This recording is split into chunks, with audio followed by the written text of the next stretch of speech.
Greetings, my Israelite brothers and sisters, heirs, joint heirs, adopted, grafted, another car cam, 2 in 1 day. Man, that has to be good. So, been doing a lot of studying. And so one of the things that came across my mind is because I have to prepare for this lesson on Friday night and Sabbath. So, it seems like it was just yesterday, I apologize for that swing thing, that we was just teaching on the Feast of the Lord, and that was during Pentecost. And I said to myself, I wonder if people get bored, especially when I do the lesson called the Feast of the Lord. And let me tell you why I do that lesson, because it covers all of the feasts, A through Z. A lot of times I never finish that lesson, so I'm working on streamlining it to do it. But I think it's an important lesson to teach prior to the feast days. So like, for instance, I would teach the Feast of the Lord prior to the Passover Feast on Unleavened Bread. Period. I would teach that same lesson again during prior to Pentecost, and I do it again always during the 7th month. Let me tell you why it is important to understand. In the kingdom, you're going to have a role in the kingdom. Remember, in the kingdom, we've shown in scriptures that after the first resurrection, we return with the Messiah, and we will be here a part of the ruling government, the spiritual glorified family with the Most High. Remember when the Messiah, after he resurrected, he was able to interact with the mortals. That's the best way of putting it. Remember when the doors were shut and he appeared in the midst of them? That's because he had a glorified body. He had resurrected, became spirit, and that night he returned. And many occasions, the scripture says, in many infallible days, he was seen among them. And he would just appear. They would be walking and he would just appear. And so that's what you're going to be able to do during the millennium. Okay? But here's the thing. If you don't know this, then, and you're not doing it, and you don't understand it, you're not going to be a part of that glorified body, because what can you teach other people? So this is why it's important for you to learn now and to understand, so that you can get your seat in the kingdom. Okay? And this is what it's about. Understanding. This is why he told the disciples, you all understand. You have been with me. You have seen me go through the process of being the first fruits of the resurrected. And he said, each one of you will have a position over the 12 tribes. 12 disciples, they're all going to be over the 12 tribes. So that's important. If you want to be a part of that government that's going to be here ruling the earth for 1,000 years, you have to know the law. You have to understand. You got to know what the feast days are about. It's not about becoming spirit and then all of a sudden, somebody touches you with a wand and you need to do this before becoming spirit. You need to know this before coming, going through that transition. Let's take it this way. Um, when you, it says, Mr. Johnson, most of us are still keeping the Babylonian months based on the first sliver as the new moon. This is not scripture. Okay, let me see. Based upon the first sliver as the new moon, this is not scriptorial. Well, we start off our months. We start off our months by the slither, or sliver, however you want to call it. But the months are not what they are. So the 7th month is coming up in the month of October, but October is the 8th month. So we don't go by the months as we are now. Now let me just say this. I know where the doctrine of the some people say the full moon is the beginning of the month. That is Babylonian doctrine, because the Babylonians they worship the moon, and they changed their months on full moon, and they did it as a worship to the moon. That's in documented Babylonian history. So that's where a lot of people got the full moon is the beginning of the month version from. But remember, you have to have a new moon. A new moon is not a full moon, it's full. A new moon is when it starts from the slither and goes all the way through its cycle. And the cycle is that when you see the slither in one direction, it goes through a process. 15 days later, it's full, and then it starts to work backwards until it's gone. The full moon lasts for 3 days. And so this is what the Babylonians did during their time. And a lot of people coming into the knowledge of the truth, they picked up that doctrine from Babylon and said that the Jewish people created something different. Well, that's not the case. The full moon is a Babylonian doctrine. You asking me, was the moon created as a slither or as a crescent? Well, the scriptures doesn't tell us one way or the other. Just like the sun, he said the sun, he put over the day and the moon over the night. And he said, let there be light. And so we don't know. The scriptures does not go into detail as to that at all. We can make an assumption that the day started when the sun was up high. We don't know if the sun was up high when he said to the sun, you rule during the day. Was the sun down? So we have to go by the scriptures. The scripture says, from the going down of the sun shall you celebrate your Sabbaths, which is letting us know that's when a day starts.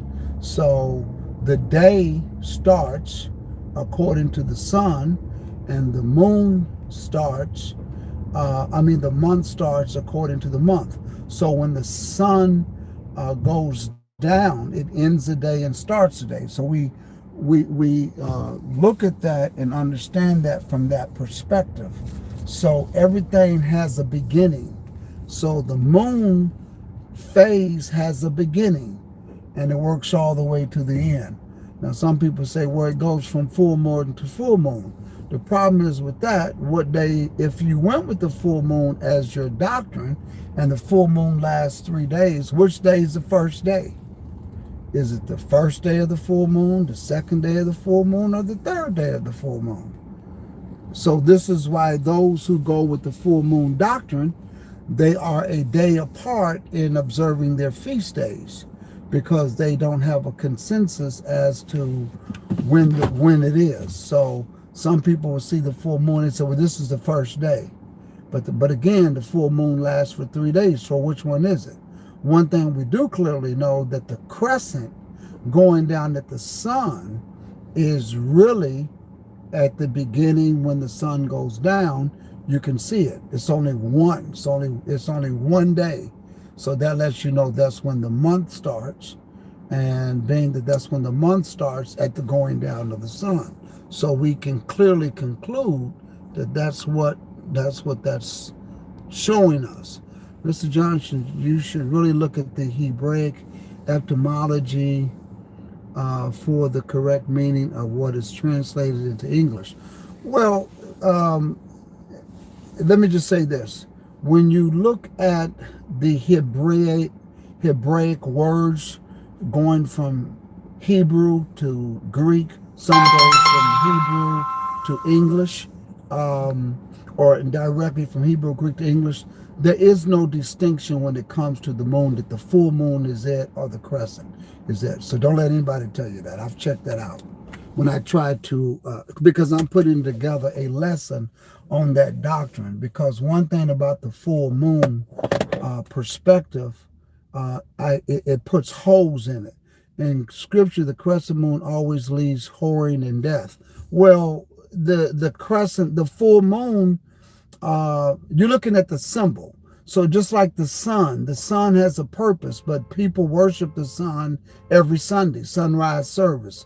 So just because someone takes an astrological figure and worship it, it doesn't mean that we run from it, because the Almighty created it. So just like the Babylonians worship the full moon. So do I say, oh, there's a full moon outside, we don't go outside because that's what the Babylonians did? No, not at all. So that's not the way you carry on because somebody did something. The Catholics, in the name of the Messiah, put Hebrew slaves through the Spanish Inquisition. But do we run from the scriptures because they use the Bible as a means of slavery and captivating and killing people? No. So you don't throw out the baby with the bathwater. You have to look at what it is. The Most High created the sun. He created the crescent. He created the full moon. He created the sun. He created the stars. The people use the stars for astrology. So does that mean something's wrong with the stars? Not at all. So we have to look at things in perspective and look at where they came from. So the best thing to do is go back into the root of culture and where things come from. The full moon being the first of the month is a Babylonian practice. That's what they did. That's how, and there was a way of changing the month, and they worshiped the month. Every month they worshiped the moon. Also, we know that they worshiped the sun during the winter solstice. So that's what Babylonians did. They were the seed of Ham. Ham knew the truth. His children knew the truth, but they made it scientific because they wanted to touch and feel a God. They wanted to see.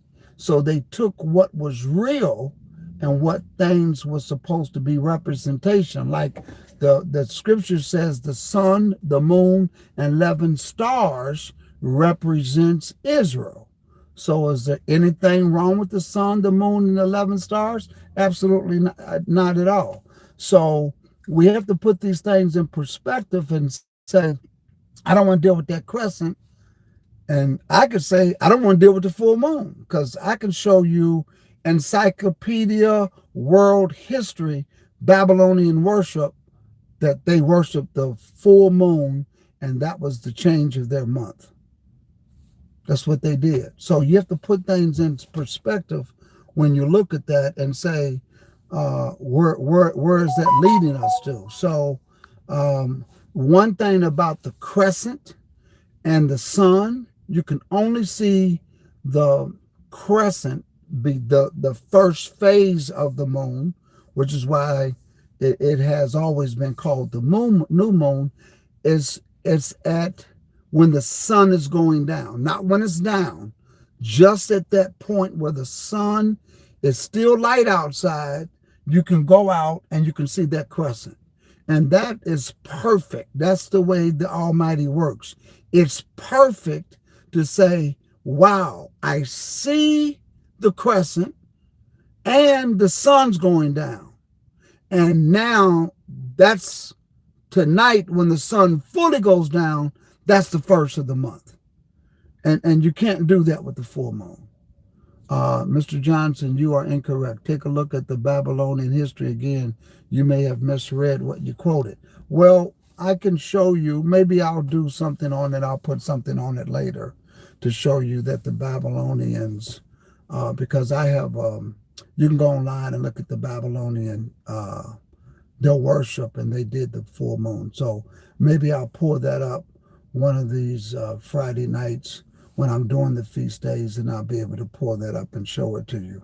I know that there's several scholars who has done YouTube teachings using good references showing that the Babylonians worship the full moon as a god. So I'll be glad to show that to you.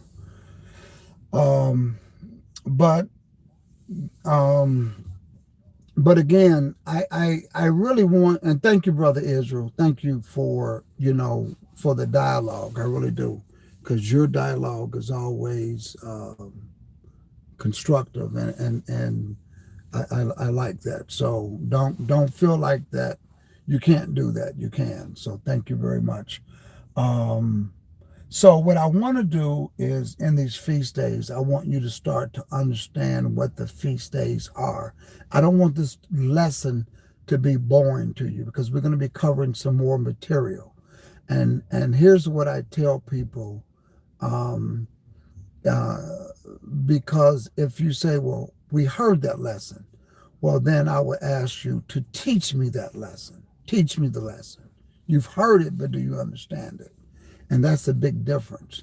Hearing it, it's like when I was teaching on a collegiate level, I would go in and I would teach when you go into, let's say, political science 101. When people would get into the next class or to the next level, you would cover the same material, but you would add more information to it. And they would say, didn't we go over this before? And I would say, yes. But it's like, why are they charging us money for this class again? I says, well, do you know what this class is offering or has added to it? And I'll give you an example. In politics, you have the House and the Senate. And when the House and Senate doesn't agree on something, it goes to a committee. Well, the first level of politics, political science, it only tells you about House bills and Senate bills, and it tells you who can pass law. It can come from the president, and he can send it to the House, or he can send it to the Senate, but it's got to be approved by the House, the Senate, and the president. But in the second level, it tells you what happens if they can't agree on it. It goes to a committee. And it tells you who those committee members are. And they're members from each one of those groups who are nonpartisan, who try to find out what one group didn't like about it. And then they start to negotiate among each other. And they go back and forth to each of the floors and say, if we did this, do you think that you might think about passing it? So what they do is they revise the bill, and then they give it back to the originator to agree with the revisions, and then it goes back. It goes, so, but they didn't know that. So it sounds, that's the way the feast days are. The learning the feast days, you can learn so much, but the more you read and the more you do it, certain things are going to stick out that you didn't pick up. There's connections. One of the evangelists in our congregation, she says, wow, this is amazing. I see the Sabbath different because, oh my goodness, the Sabbath is more than he rested during creation on the seventh day. It's about the seventh day millennium. And I said, yes. So it was just amazing that she got that. You are one of the very few in Israelite community whose channel does not block my comments. You do hear others out and then you speak. I appreciate that very much, Elder. No problem, Brother Israel, because we're here to learn. That's one thing that we have to do. And this is what, Brother Israel, let me say this to you. Remember, and then I'm going to have to run. Remember when Paul and Peter, there was an issue. There was an issue as to when do you accept these Gentiles, and should they be circumcised first before you receive them? Because Peter went into Cornelius, and it was just a confusion because of the way the law was written. And they said, let's take this up before the elders. And they spoke and they said, listen, this is what happened. And what do we do? And so what they did was they decided, they came up with a resolution. Now, I believe a lot of people misinterpret that resolution based upon one of the verses, but that's not the subject now. But the fact is, these brothers came down and they sit together and they was able to talk and discuss. And this is why they say, come, let us reason together. So yes, my brother, hats off to you and thank you for that. So I don't want you all to be bored with this lesson coming up. I'm going to go a little bit deeper into it. It's going to be a little bit more with graphics because when you change graphics, it kind of hits home a little bit more. And so we're going to be going over all the feast days, and it's going to be a storyline. So we're going to start, why is Passover the first feast day?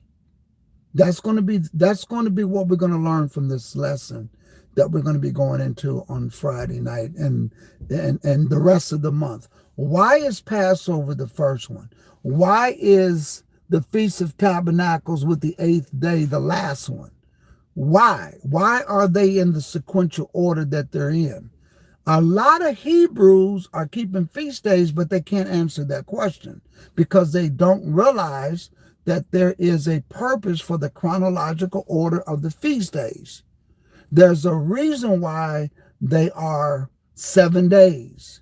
There's a reason why you count 7 times 7 and tomorrow after the 7th Sabbath to get to Pentecost. There is a logical reason into why God gave these commands, and he has revealed it to Israel. And so that's what we're going to cover Friday night. Okay. So we're going to get into it, and I'm going to do teaching and then we're going to go into question. But also there was some questions asked on the previous lesson. I'm going to take the first 15 minutes to go over those questions. I'm going to read the questions and then go over those questions from a biblical perspective very quickly. Shouldn't take 15 minutes. And then we're going to get into the Feast of the Lord. So the Feast of the Lord is all of them collectively. So that's what we're going to be doing. Peace to all of you all.